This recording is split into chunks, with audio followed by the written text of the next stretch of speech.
I went through this long stretch of time in my early 20s where I just didn't read any books. I might read like 1 or 2 books a year and not really get through them. Whereas now, I read around 40 books a year, and that's without too much effort, too much trying.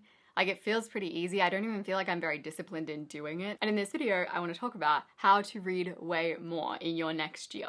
All the things that I do in my life to make reading just like happen without having to like force myself to do it. Idea number 1. The best way to reinforce the habit of reading is to read books that you actually enjoy reading. If you have fun doing something, your brain can see that you are having fun and it will naturally just want to do more of that thing. So if you love reading about pop culture, read about pop culture. If all you want to read about is some niche idea in psychology, read books about that. If all you want to read is young adult fiction books, read those. For me, when I stopped reading in my early 20s, a lot of it came down to me feeling like I should be reading a certain kind of book. I felt like I was supposed to be reading more mature books. I was supposed to be reading books that won awards. Nowadays, I just read whatever I want, whenever I want, and I don't care what I should be reading. A good way to frame it is, what are your gateway drugs? I always used to think of Twilight as like a real gateway drug book into reading. Like, people would start reading Twilight and usually those people would have their tastes evolve over time. What is your gateway drug that could get you into reading or get you back into reading?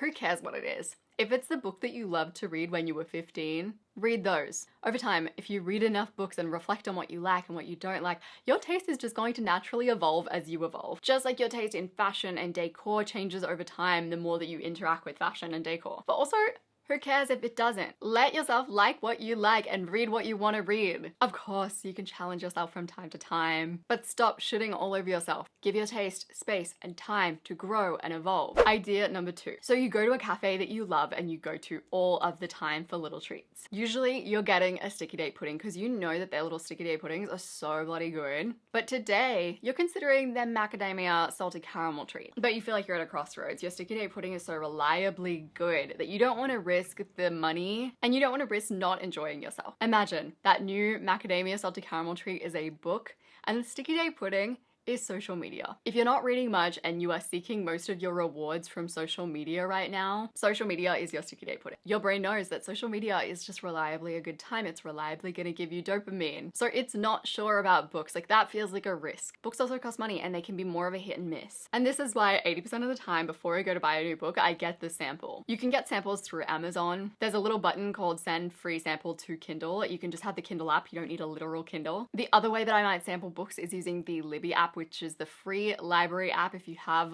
public libraries in your country, you probably have an app like Libby, or you have the Libby app and you can just sign in using your library card and get access to all these free books. In the same way that if you could get a sample of the macadamia salted caramel treat and know for sure, yeah, that's gonna be a good time, your brain is gonna wanna risk it more. Idea number 3. There's this saying in the career world of, you should be either earning or learning, either is fine, both is better. But if it's neither, quit. I've redesigned that saying and applied it to books. You should be either learning or having a good time.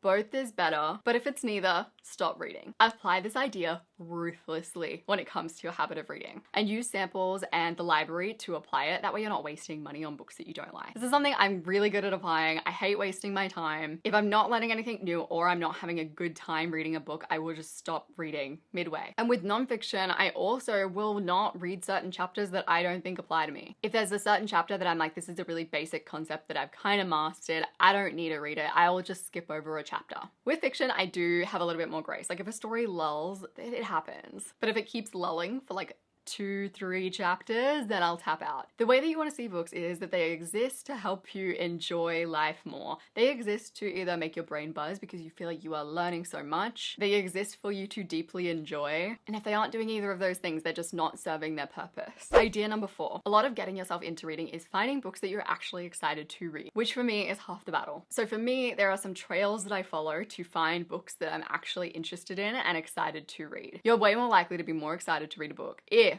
it's connected to something that you know, like, and trust. And you might be like, well, I never take recommendations from friends. I know I'm guilty of that, but that's probably because you don't trust your friend's taste in certain areas. If you knew that your friend had taste that was super aligned with your own, you would trust your friend's taste. Whereas if you read a book by an author that you love, that you think is so smart and interesting, and then they have a list of books at the end that they recommend, you are so much more likely to actually go and read those books. Because you're like, well, they got something out of it, so I will. And same for influencers. So if you watch my stuff and you're like, oh my god, I love the stuff that she talks about, and then you go to my recommendations page, you're probably more likely to follow through and read those books because it's connected to me. And you know that I talk about things you're interested in, so those books probably will too. The other trail that you can follow is the trail of the reviewer. So find a book that you love. Find someone who reviews it and says things that you're like, I feel that way too.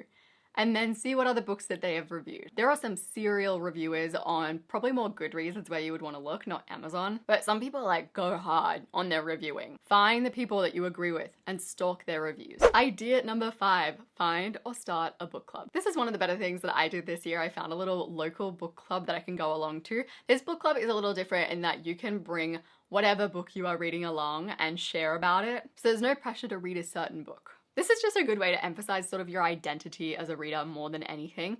You could also use it for accountability if that works for you, but for me, I'm like, I'm part of a book club, therefore I am a person who reads. Not that I already didn't have that embedded in my identity, but you know, it's just like a little more so. Idea number 6. This is particularly for people who are reading non-fiction books. If you're looking to learn from the books that you read, create some kind of note-taking and action-taking system. I read a lot of non-fiction and it helps me to fuel the content that I create, but also I take action on a lot of it. I reflect, I apply it. I often apply learnings from one area in a totally different area of my life just to see what happens. And then I share about it on my channel. But a lot of that starts with me taking notes and actually contextualizing what I'm learning into my life. Because it's one thing to read something and feel inspired, it's another thing to take it and be like, okay, how am I actually going to apply this in the context of my circumstances, my situation? Idea number 7, audiobooks. Audiobooks are in a way a gateway drug. I'm very anti audiobooks aren't books. The way I see it is stories are stories, learning is learning. Who cares if you are learning or getting your story from an audiobook versus a physical book? I often listen to a lot of audiobooks on Libby because you can get them for free, get them out for 2 weeks. I use them to pass the time if I am cleaning, if I am cooking, if I'm doing any kind of mindless activity, I like to chuck on a little audiobook. And sometimes the audiobooks are so good that I'm like, okay, I'm gonna get the actual book too. If you liked this video, you might like my video on 7 actionable ways to be more consistent. If you're really like, I want to create a reading habit this year, that video is definitely for you. I'm gonna have that linked on the screen as well as down below.